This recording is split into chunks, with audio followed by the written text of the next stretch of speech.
Poluarea aerului poate afecta fiecare organ și aproape fiecare celulă din corpul uman.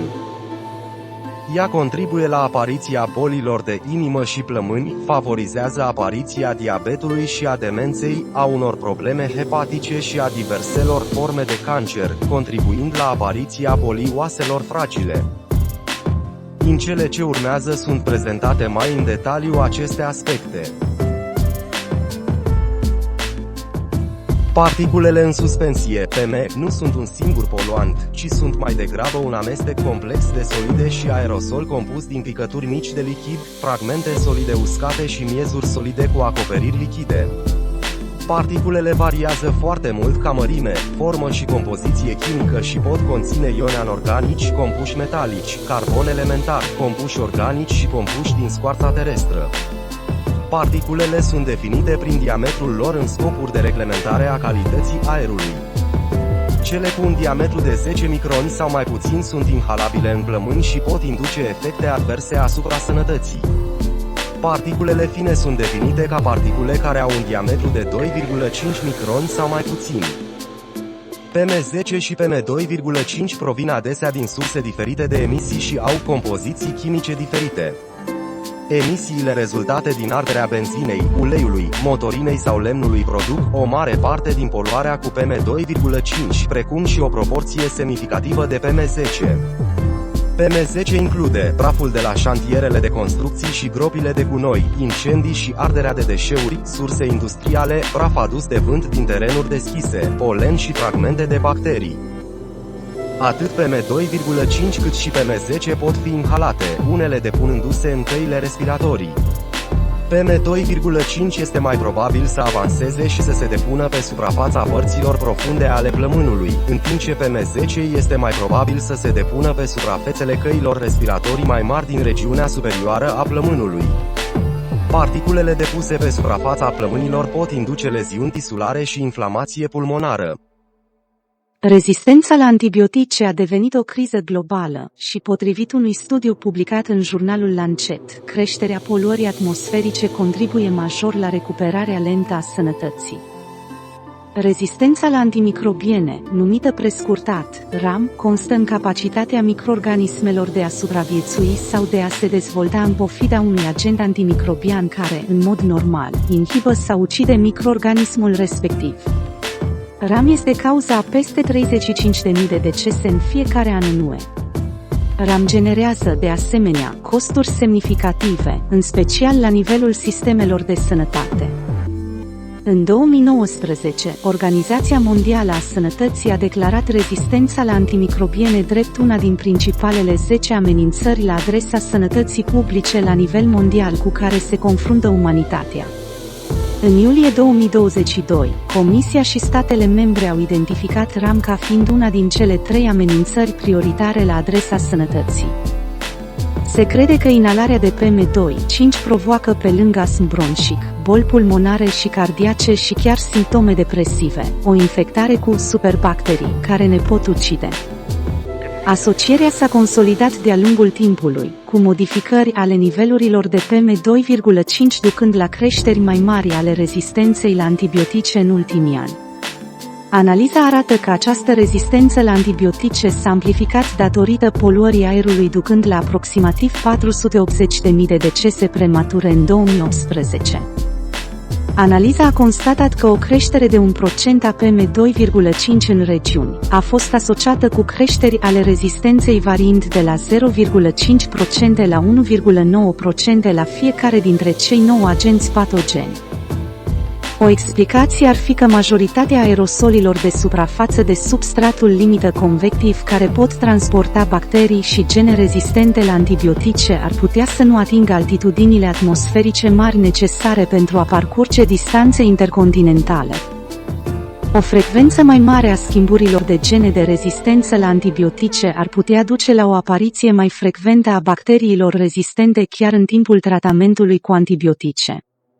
Luate împreună, descoperirile subliniază importanța mediilor de aer ca vectori și rezervoare de difuzie a rezistenței la antibiotice.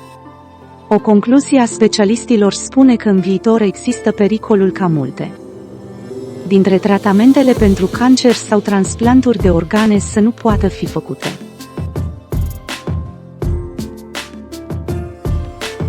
Poluarea aerului singură nu provoacă diabet, spun unii specialiști. Există o constelație de factori de risc care includ o dietă proastă, o activitate fizică slabă și o expunere mai mare la substanțe toxice existente în mediul înconjurător. Cercetătorii au descoperit că o lună de expunere la PM2,5 a dus la niveluri crescute de zahăr din sânge și expunerea prelungită de un an sau mai mult a dus la un risc crescut de diabet. Ei au găsit pentru fiecare creștere cu 10 micrograme pe metru cub a PM2,5, riscul de diabet a crescut cu 22%. Împreună, studiile arată că nivelurile mai mari de PM2,5 din aer în orașele indiene provoacă diabet și hipertensiune arterială care ar putea duce la ateroscleroză, atacuri de cord și insuficiență cardiacă. PM2,5 conține sulfați, nitrați, metale grele și carbon negru care pot deteriora căptușeala vaselor de sânge și pot crește tensiunea arterială prin rigidizarea arterelor. Particulele PM2,5 se pot depune în celulele adipoase și pot provoca inflamație, existând posibilitatea de a ataca direct mușchiul inimii. Acționând ca un perturbator endocrin, PM2,5 împiedică producția de insulină în organism, precum și efectul acesteia. În India urbană a existat o creștere a hipotiroidismului, a sindromului ovarian polichistic, precum și a diabetului datorită poluării care a contribuit la perturbarea sistemului endocrin. Cercetători din India au ajuns la concluzia că inhalarea aerului cu cantități mari de particule PM2,5 duce la niveluri ridicate de zahăr din sânge și la creșterea incidenței diabetului de tip 2. Potrivit cercetărilor recente apărute în jurnalul Elsevier, particulele minuscule din aerul poluat ce provin în principal de la centralele electrice și de la automobile pot crește foarte mult șansa de demență, inclusiv boala Alzheimer. Femeile în vârstă care trăiesc în locuri cu particule fine care depășesc standardele au șanse mai mari de a dezvolta demență, inclusiv Alzheimer. Particulele microscopice generate de combustibilii fosili intră în corpul nostru direct prin nas în creier. Celulele din creier tratează aceste particule ca invadatorii și reacționează cu răspunsuri sub forma unor minuscule inflamări, care, de-a lungul timpului, par să conducă spre boala Alzheimer. În alte studii, cercetătorii au concluzionat că expunerea pe termen lung la niveluri ridicate de poluare de tip PM2,5 poate conduce la volume mai mici de substanță cenușie și albă în zone importante, cum ar fi lobul frontal, responsabil cu gândirea și luarea deciziilor, respectiv planificarea.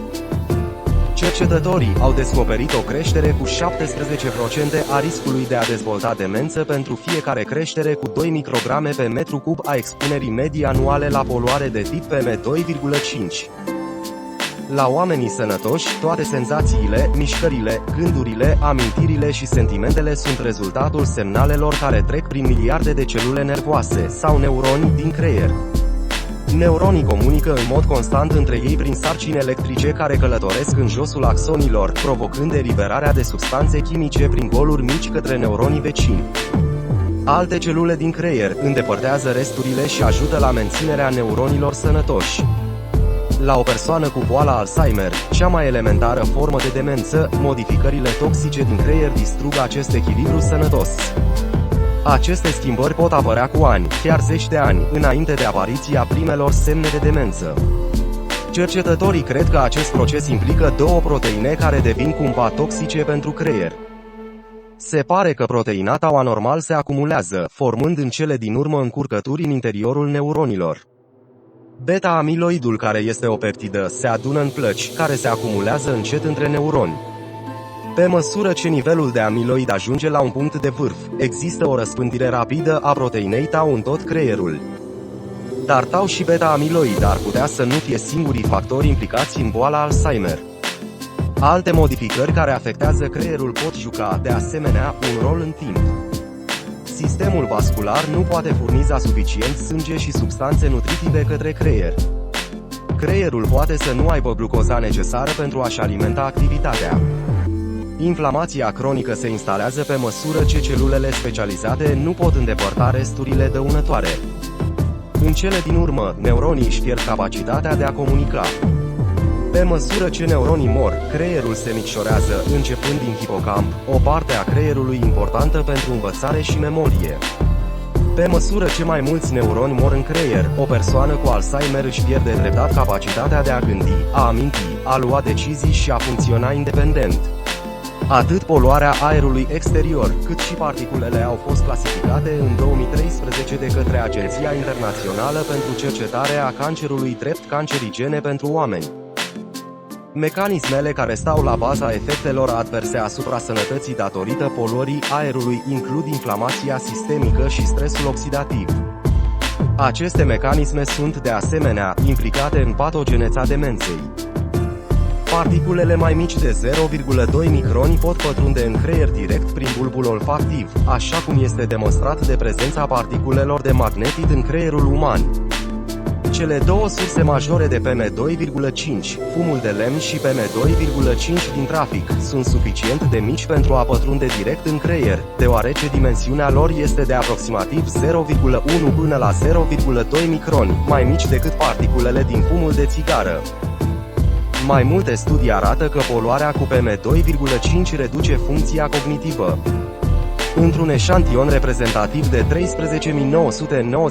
13.996 de rezidenți din SUA de peste 50 de ani, expunerea la PM2,5 a fost asociată cu reducerea funcției cognitive. PM2,5 a fost de asemenea asociat cu scoruri mai mici la testul de învățare în California la 1496 de rezidenți. În China s-a raportat că poluarea aerului cu particule provoacă reduceri uriașe ale inteligenței. Studiul privind memoria pentru sănătatea femeilor a măsurat volumele creierului prin scanări RMN structurale. S-a estimat că expunerea crescută la PM2,5 face ca volumul de substanță albă din creier să se reducă cu echivalentul a 1-2 ani de îmbătrânire a creierului. Un alt studiu RMN a măsurat volumele creierului a 943 de locuitori din New England, SUA, constatând că, pentru persoanele de peste 60 de ani, expunerea crescută la PM2,5 a fost asociată cu o reducere a volumului total al creierului cerebral cu 0,32%, crescând cu 46% riscul de infarcte cerebrale ascunse, un tip de accident vascular cerebral silențios. În Marea Britanie, demența este acum principala cauză de deces în toate grupele de vârstă și genuri. Un raport pentru Alzheimer din Marea Britanie sugerează că aproximativ o treime dintre cei născuți în 2015 vor muri cu demență. Estimările pentru SUA sunt similare.